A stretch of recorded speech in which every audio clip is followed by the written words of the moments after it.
Hi friends, welcome back to our channel. నేను మీ మాదిరి. ఎలా ఉన్నారండి? అందరు బాగున్నారా? ఈరోజైతే నేను వడియాల కర్రీ చేస్తున్నాను. సో ఇవి ఎలా తయారు చేస్తారు అనేది నేను ఇంతకుముందు వీడియోలో చెప్పున్నాను. నేను ఓ గుమ్మడికాయ వడియాల పులుసు పెట్టా కదా, ఆ వీడియోలో అయితే నేను క్లియర్గా చెప్పాను. సో ఇవి వచ్చేసి కూర వడియాలు అనమాట. వీటిని పెసరపప్పు వాటితో తయారు చేస్తారు.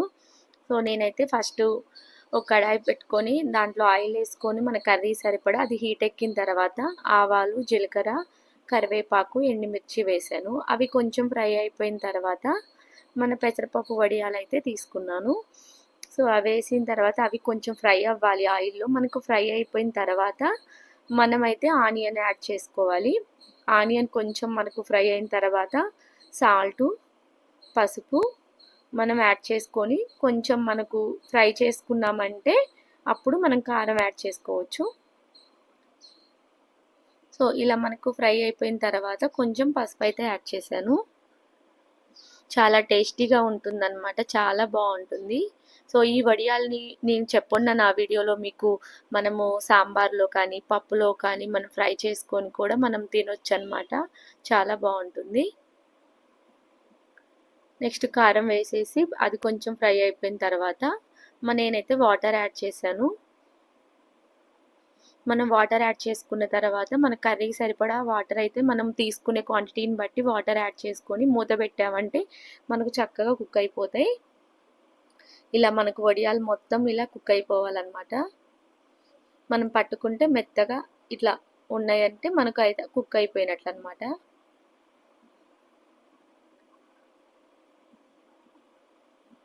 చాలా బాగుంటుందన్నమాట. మనకు పులుసు ఎలా ఉంటుందో ఆ వడియాలతోటి ఈ వడియాలతోటి కర్రీ కూడా అంత టేస్టీగా ఉంటుందన్నమాట.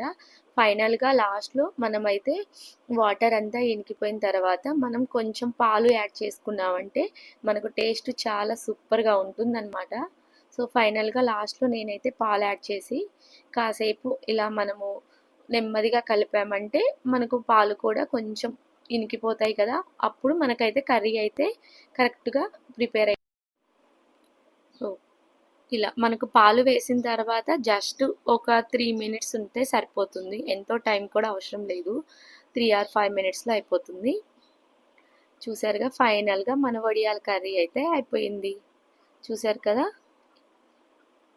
సూపర్ అండ్ టేస్టీ వడియాల కర్రీ అయితే అయిపోయింది. సో మీకు కూడా నచ్చితే మీరు కూడా ఒకసారి ట్రై చేయండి. మీకు ఎలా వచ్చిందో కర్రీ నాకైతే కామెంట్ చేయండి.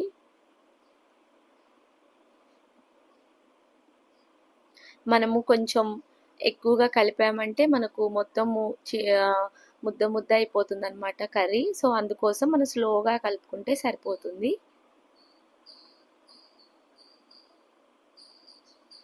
ఫైనల్గా మన వడియాల కర్రీ అయితే ఇదన్నమాట. మీకు కానీ వీడియో నచ్చితే లైక్ చేయండి, షేర్ చేయండి, సబ్స్క్రైబ్ చేయండి. ఇంకో మంచి వీడియోతో మళ్ళీ కలుద్దాం.